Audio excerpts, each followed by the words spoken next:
Assalamualaikum warahmatullahi wabarakatuh. Saya akan memaparkan tentang biografi Sunan Gresik.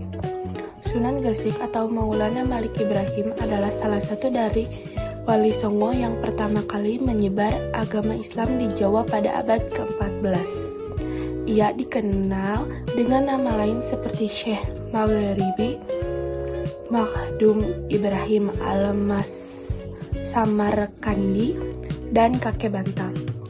Dakwahnya dilakukan secara bijaksana dan lembut melalui perdagangan, pendidikan, dan perbaikan sistem pertanian, sehingga membuatnya disegani dan dihormati oleh masyarakat setempat. Tempat lahir Champa atau Persia, tahun lahir sekitar 1350-an, tahun wafat 1409 Masehi atau 12 Rabiul Awal 822 Hijriah. Tempat makam Desa Gapura, Gresik, Jawa Timur. Keturunan dipercaya memiliki 3 orang istri dan beberapa anak, termasuk Raden Rahmat atau Sunan Ampel dan Syahid Ali Murtada. Pengaruh, warisan, pendidikan, dan sistem pertanian yang diperkenalkan Sunan Gresik masih terasa dalam tradisi dan budaya masyarakat Jawa.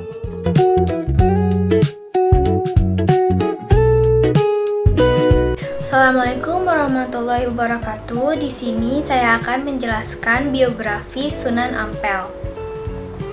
Sunan Ampel adalah salah satu anggota Wali Songo yang berperan penting dalam penyebaran agama Islam di Pulau Jawa. Nama aslinya Raden Rahmat dan ia berasal dari wilayah Champa yang sekarang bagian dari Vietnam. Ia datang ke Jawa sekitar tahun 1440 Masehi untuk berdakwah. Dalam menyebarkan ajaran Islam, Sunan Ampel menggunakan pendekatan yang damai dan penuh bijaksana. Ia lebih mengutamakan keteladanan akhlak serta menghargai budaya masyarakat setempat, sehingga ajarannya mudah diterima oleh penduduk Jawa. Salah satu kontribusi terbesar Sunan Ampel adalah mendirikan pesantren Ampel Denta di Surabaya, yang menjadi salah satu pesantren tertua di Jawa dan pusat pendidikan Islam pada masa itu. Dari pesantren inilah lahir banyak tokoh besar seperti Sunan Bonang, Sunan Derajat, Sunan Giri, dan Raden Patah.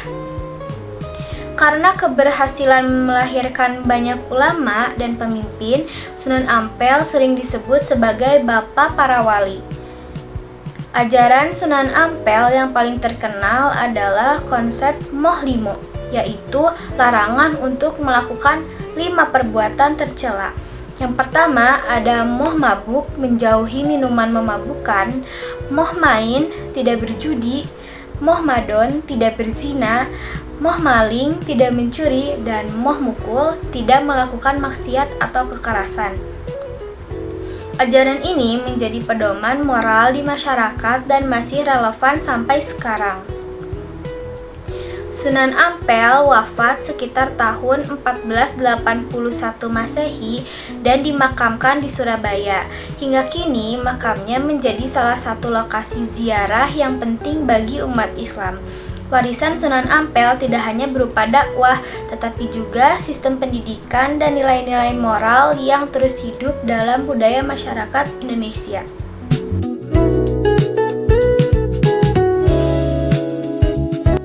Assalamualaikum warahmatullahi wabarakatuh. Di sini saya akan menjelaskan Sunan Bonang.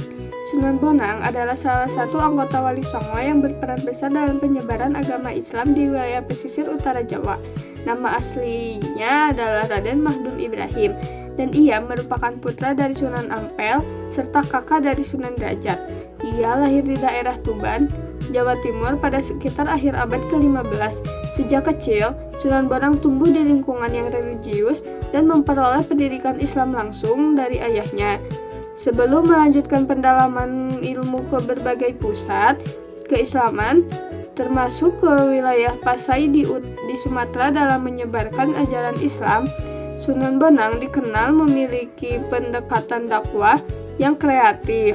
Ia menggunakan media seni dan budaya seperti gamelan, tambang Jawa, dan suluk agar ajaran Islam lebih mudah dipahami dan diterima oleh masyarakat. Salah satu karyanya yang terkenal adalah Tembang Tompo Ati yang berisi nasihat tentang cara membersihkan hati melalui kemampuan seni dan pemahaman agama yang mendalam. Sunan Bonang berhasil meramaikan nilai-nilai Islam tanpa menyinggung tradisi lokal yang lama berkembang. Kontribusi penting Sunan Bonang terlihat dari perannya dalam mendirikan pusat-pusat pendidikan Islam di Tuban dan Lasem. Pesantren yang ia bangun menjadi tempat lahirnya para santri dan ulama yang kemudian turut menyebarkan Islam ke berbagai daerah. Karena metode dakwahnya yang halus dan penuh kebijaksanaan, Sunan Bonang sangat dihormati oleh masyarakat dan menjadi salah satu tokoh yang berpengaruh di jalur penyebaran Islam di Jawa. Sunan Bonang wafat sekitar tahun 1525 Masehi dan dimakamkan di Tuban, Jawa Timur.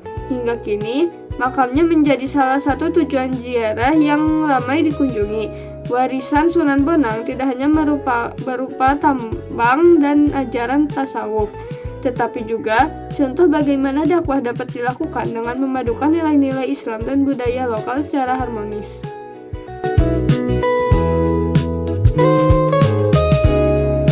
Assalamualaikum warahmatullahi wabarakatuh.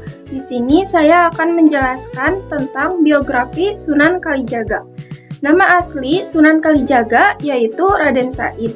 Ayahnya Tumenggung Wilatikta atau Adipati Tuban.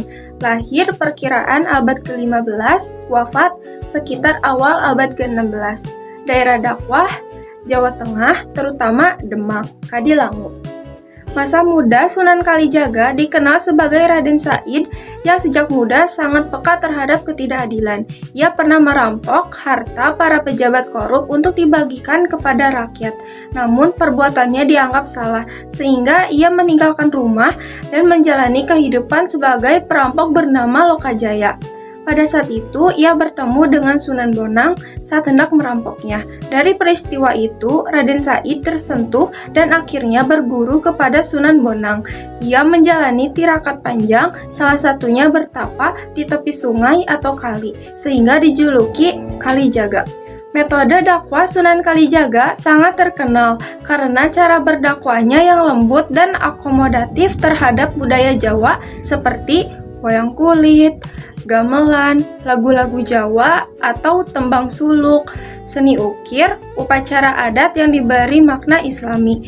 Ia lebih menekankan pendidikan moral dan akhlak daripada memaksa masyarakat mengganti budayanya secara drastis.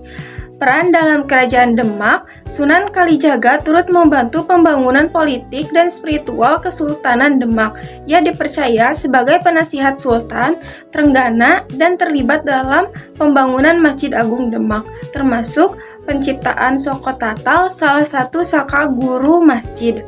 Ajaran dan warisan, yaitu ajarannya menonjolkan nilai-nilai kesederhanaan, toleransi, dakwah yang sesuai agama, pentingnya akhlak dan budi pekerti, dan pembersihan hati melalui kesabaran dan keikhlasan.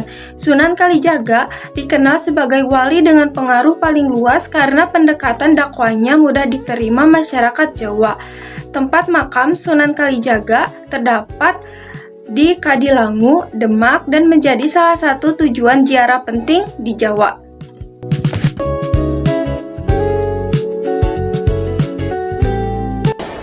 Assalamualaikum warahmatullahi wabarakatuh. Saya Muhammad Syarian Nurulmat akan menjelaskan biografi tentang Sunan Giri.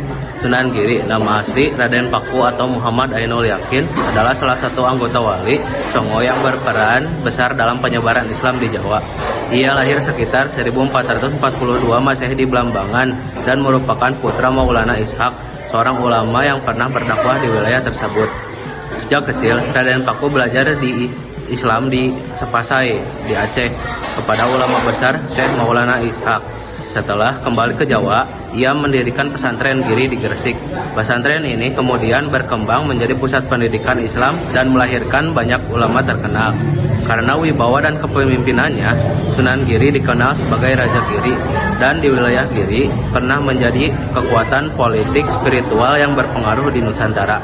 Ia juga dikenal menciptakan permainan dan lagu anak-anak bernuansa dakwah, seperti Sublak-Sublak Suweng dan sebagainya. Sunan Giri wafat sekitar tahun 1506 Masehi di Gresik dan dimakamkan di Komplek Makam Giri yang hingga kini menjadi situs sejarah yang penting. Assalamualaikum warahmatullahi wabarakatuh. Perkenalkan, nama saya Sipa Anili. Di sini saya akan menjelaskan biografi Sunan Kudus. Sunan Kudus yang lahir dengan nama Jafar Shadiq adalah salah satu dari wali songo yang menyebarkan agama Islam di Jawa pada abad ke-15. Ia terkenal karena ilmu dan strategi dakwahnya yang toleran dan bijaksana, seperti memadukan arsitektur Hindu-Buddha dalam pembangunan Masjid Menara Kudus dan melarang penyembelihan sapi sebagai bentuk penghormatan terhadap masyarakat Hindu setempat. Selain itu, Sunan Kudus juga berperan sebagai panglima perang dan hakim di Kesultanan Demak, asal-usul dan keluarga. Nama asli Jafar Shadiq atau Raden Undung. Ayah Sunan Undung Raden Usman Haji, seorang panglima perang Kesultanan Demak. Ibu Syarifah putri Sunan Bonang.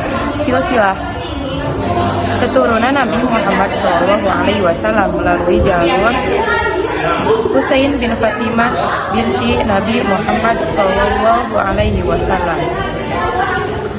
Peran dan kegiatan penyebaran Islam, memilih Kudus sebagai pusat dakwah utama dan dikenal sebagai wali al-ilmi, wali yang berilmu, karena menguasai berbagai bidang ilmu agama, sastra dan logika.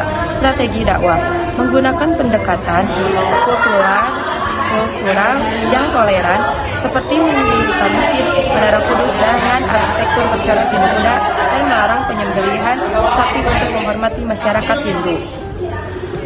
Militer dan pemerintahan, menjabat sebagai panglima perang dan hakim di Kesultanan Demak. Ia juga menggantikan ayahnya sebagai panglima setelah ayahnya gugur dalam pertempuran. Karya sastra, menulis karya sastra berupa tembang macapat seperti Masku Mambang dan Mijil. Wafat Sunan Kudus wafat sekitar tahun 1550 Masehi. Beliau dimakamkan di lingkungan Masjid Menara Kudus yang kini menjadi tempat ziarah penting. Warahmatullahi wabarakatuh. Saya di sini akan mencoba menjelaskan Sunan Muria. Sunan Muria adalah salah satu tokoh Wali Songo. Dia dikenal sebagai tokoh yang menyebarkan agama Islam di daerah Gunung Muria, pantai utara Jepara. Dikutip dari buku sejarah Wali Songo oleh Zulham Farabi, Sunan Muria menyebarkan Islam sampai ke daerah Tayu, Pati, Juwana, Kudus, dan di lereng Gunung Muria. Berdasarkan buku tasawuf Nusantara oleh Sri Mulyati, Sunan Muria adalah putra dari Sunan Kalijaga dengan Dwi Saro. Ia memiliki nama asli Raden Umar Said. Kemudian ia menikah dengan Dewi Roroyono, putri dari seorang ulama bernama Sunan Ngerang atau Ki Ageng Ngerang yang sangat disegani oleh masyarakat. Disebutkan juga dalam buku tersebut bahwa ia memiliki kelebihan diantaranya, ia termasuk wali yang sakti, kuat fisiknya. Bukti fisik Sunan Muria yang kuat bisa dilihat dari lokasi padepokannya yang terletak di atas gunung. Adapun pendapat lain yang dikutip dari buku Wali Sanga oleh Masyhur Ali, terdapat dua versi mengenai pendapat tentang asal-usul Raden Umar Said. Namun apabila diikuti arah keturunan keduanya, maka bertemu moyang dengan Sunan Kudus pada Syekh Jumadil Kubra. Syekh Jumadil Kubra adalah putra dari Zainal Husain, putra Zainal Kubra, putra Zainal Alim, putra Zainal Abidin, putra Husain, putra Fatimah, putri Nabi Muhammad SAW. Kemudian dijelaskan juga bahwa ada pendapat jika merupakan keturunan orang Arab atau Jawa asli. Namun dari pendapat tersebut semuanya menyebutkan bahwa Raden Umar Said adalah keturunan orang terhormat. Berikut ini adalah beberapa strategis dakwah yang dilakukan oleh Sunan Muria dalam menyebarkan agama Islam. Pertama, dalam buku oleh Sri Mulyati tadi dijelaskan bahwa dalam menyebarkan agama, Raden Umar Said biasanya mendekati kaum dagang, nelayan, dan pelaut. Kedua, disebut juga ketika berdakwah ia mempertahankan gamelan sebagai kesenian Jawa yang sangat digemari rakyatnya. Ia menggunakan kesenian ini sebagai sarana untuk memasukkan nilai-nilai keislaman kepada rakyat, sehingga secara tidak langsung rakyat kemudian dibawa untuk mengingat Tuhan lebih dekat. Cara dakwah ini menurut Zulham Farabi dalam bukunya tadi menjadi cara yang digunakan ketika awal mula ia menyebarkan agama Islam. Ia juga banyak menggunakan cara yang halus dan tidak menghilangkan tradisi lama dalam budaya yang sudah melekat dengan kehidupan, sehingga masyarakat juga tidak terkejut dengan ajaran yang dibawanya itu. Salah satu contohnya adalah ketika Raden Umar Said mengubah syair dari tembang-tembang Jawa dengan menyisipkan berbagai nilai keislaman, sehingga masyarakat juga bisa mengenal Islam dengan sesuatu yang tidak terkesan memaksa. Ketiga, karena ia adalah putra Sunan Kalijaga, maka dalam berdakwah ia juga menggunakan cara yang halus. Sesuai dengan istilah ibarat mengambil ikan tidak sampai mengerukkan airnya. Dalam buku sejarah Wali Songo juga disebutkan bahwa caranya mengikuti dakwah Sunan Kalijaga membuatnya lebih mengenal tradisi yang ada di Pulau Jawa. Oleh karenanya ia sangat dekat dengan masyarakat sehingga ajaran menyebar luas sampai pemukiman terkecil. Adapun selain dikenal sebagai tokoh yang menyebarkan Islam, Sunan Muria juga dikenal karena mengajarkan tentang bagaimana cara untuk merawat alam. Terima kasih.